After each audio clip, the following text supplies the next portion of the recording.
मैं सुबह को अगर कोई शक्ल देखना चाहूँ तो गीले बाल वाली अनन्या याद आती है।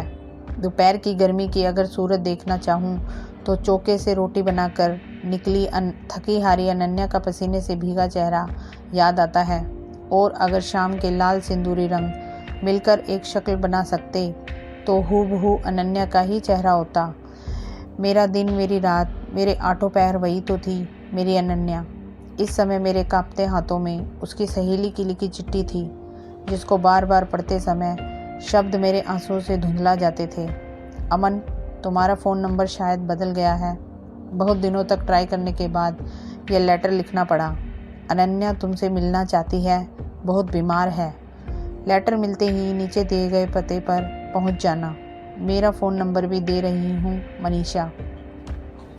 पता नहीं कब मैंने बैग में कपड़े रखे, कब एयरपोर्ट पहुंचा और कब मुंबई की फ़्लाइट में बैठ गया। सब कुछ अपने आप होता जा रहा था। मनीषा की कही एक एक बात कानों में गूंज रही थी। उसने बताया था अनन्या एडमिट है, मिलना चाहती है।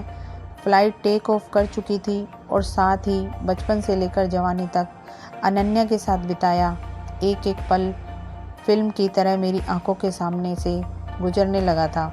ऐ लड़की सुनो, तुम्हारी मम्मी तुमको कब से बुला रही है। सालों पहले यही थी हमारी पहली बातचीत, या कहें हमारी पहली मुठभेड़ यही थी। उस 10-11 साल की लड़की ने अपनी सहेलियों के साथ खेलते हुए मुझे घूरकर देखा था। मेरा नाम अनन्या है, ऐ लड़की कहकर क्यों बुलाया। तुमको क्या बोलूं, ऐ लड़के।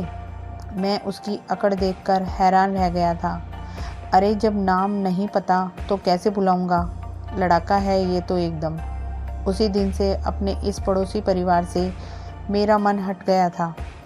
अनन्या के पापा और मेरे पापा की दोस्ती धीरे धीरे प्रगाढ़ होते हुए चाय नाश्ते और साथ खाना खाने तक आ गई थी। हम दोनों की मम्मी बरसों पुरानी सहेलियों की तरह एक साथ बाजार के चक्कर लगाने लगी थी। बस हमारी ही दोस्ती नहीं हुई थी। मुझे देखते ही अनन्या मुंह बिचका लेती और मैं तो उस अक्खड़ लड़की से बात ही नहीं करना चाहता था। मैं नहीं बुलाऊंगा मम्मी उसको अपने बर्थडे पार्टी में, प्लीज़। मैंने लगभग रुआं से होकर अपनी बात रखी। मम्मी ने तुरंत डपटा, उसके पापा मम्मी आएंगे तो वो नहीं आएगी, तुम्हारी ही उम्र की है, तुम्हारी फ्रेंड हुई ना, आने को बोल दो एक बार। मम्मी का आदेश टाला नहीं जा सकता था। मैंने ना चाहते हुए भी फ़ोन किया, वो आई भी, लेकिन दोस्ती का खाता अब तक खुला नहीं था। अमन, ये तुम्हारे लिए। बर्थडे पार्टी से जाते समय उसने मेरी ओर एक लिफाफा बढ़ाया। थैंक्स। मैंने झिझकते हुए वो लिफाफा लिया। उसकी मम्मी ने प्यार से उसको देखते हुए कहा, हमने तो गिफ्ट ले लिया था अमन के लिए। पर अनन्या बोली, नहीं, मैं अलग से दूंगी कुछ बनाकर। देर रात जागकर कार्ड बनाती रही। पार्टी में मेहमानों के जाने के बाद ये रात कुछ खास थी। सारे गिफ्ट्स एक तरफ रखकर मैं हाथ में वो कार्ड लिए बैठा था। इससे ज़्यादा हैरत मुझे किसी बात से नहीं हुई थी जितनी उस कार्ड को देखकर हो रही थी। मेरे लिए कोई इतनी मेहनत कर सकता है।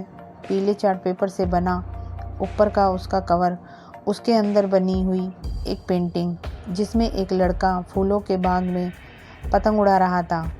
आसपास रंग बिरंगे फूल और आसमान छूती उस लड़के की पतंग। उन फूलों की महक ने हमारे बीच भी एक खुशबू घोल दी थी। अब मुझे वो लड़की लड़ाका और अक्खड़ नहीं लगती थी, बल्कि मेरे फ्रेंड्स की गिनती में आने लगी थी और धीरे धीरे बेस्ट फ्रेंड। तुम उन लड़कों से क्यों लड़े कल? मुझे बिल्कुल अच्छा नहीं लग रहा था। अनन्या मुझसे नाराज़ थी शायद। मैंने तपाक से कहा, उन लड़कों ने तुम्हारी साइकिल का सीट कवर फाड़ दिया था। कोई मेरे बेस्ट फ्रेंड की साइकिल के साथ ऐसा करेगा तो मैं लड़ूंगा नहीं। अनन्या ने अपनी बड़ी बड़ी आंखों को झपकाते हुए हैरानी से पूछा, सच्ची मैं तुम्हारी बेस्ट फ्रेंड हूँ? पता नहीं क्यों मैं उस दिन का हाँ कहते हुए शर्मा गया था। लेकिन आने वाले कुछ सालों में मुझे अपने इस क्यों का जवाब मिलने लगा था। अनन्या और मैं उम्र की उस सीढ़ी पर एक साथ कदम रख चुके थे जहाँ किसी का साथ आपको समय बिताने के लिए नहीं चाहिए होता है, आप किसी और वजह से जुड़ रहे होते हैं। कोई आपको पसंद आने लगता है। मैं उसकी ओर बहुत तेज़ी से खिंचता हुआ चला जा रहा था। कितनी ही बार मैं किताबों पर बेख्याली में ही सही डबल ए लिख देता था। अनन्या, अमन, अमन, अनन्या। उसकी गैर मौजूदगी में भी उसकी आवाज़ सुनाई देती तो लगता मेरे साथ ही है। जब वो मम्मी से कुछ लेने घर आती तो पहले की तरह जाकर सीधे बात नहीं करने लगता। छुपकर उसको देखता ही रहता। वो मेरे कमरे में आकर पहले की तरह बचकाने किस्से सुनाती तो मैं छिड़क देता, देख नहीं रही हो, पढ़ रहा हूँ। जब वो रूठ कर जाने लगती और कहती, बैठे रहो मुंह बनाए, कोई इनके घर आया है, साहब कमरे से नहीं निकलेंगे। मैं चाहकर भी यह नहीं कह पाता कि रुक जाओ ना अनन्या, इसी घर में हमेशा के लिए। कौन कहता है समय पंख लगा कर उड़ता है। मेरे लिए तो अलसाया हुआ धीमे धीमे ही बढ़ रहा था। लगता था जैसे सब रुक गया हो। रुका भी रहता अगर उस शाम अनन्या हमारी छतों के बीच बनी छोटी सी दीवार लांघकर मेरी छत पर ना आ जाती। यह देखो यहाँ बैठे हो तुम। कितनी बार फ़ोन किया तुमको। उस समय हमारे आसपास और कोई नहीं था। मैंने ध्यान से उसको देखा। गुलाबी रंग का सूट पहने, बालों को घुमाकर जूड़ा बनाते हुए वो मेरे सामने आ खड़ी हुई थी। पता नहीं उस शाम में ऐसा क्या नशा घुला था जो मुझे उकसा रहा था सब कुछ कह देने के लिए। धन्यवाद दोस्तों। आगे की कहानी सुनने के लिए बने रहिए हमारे साथ only on Niharika voice. Thank you.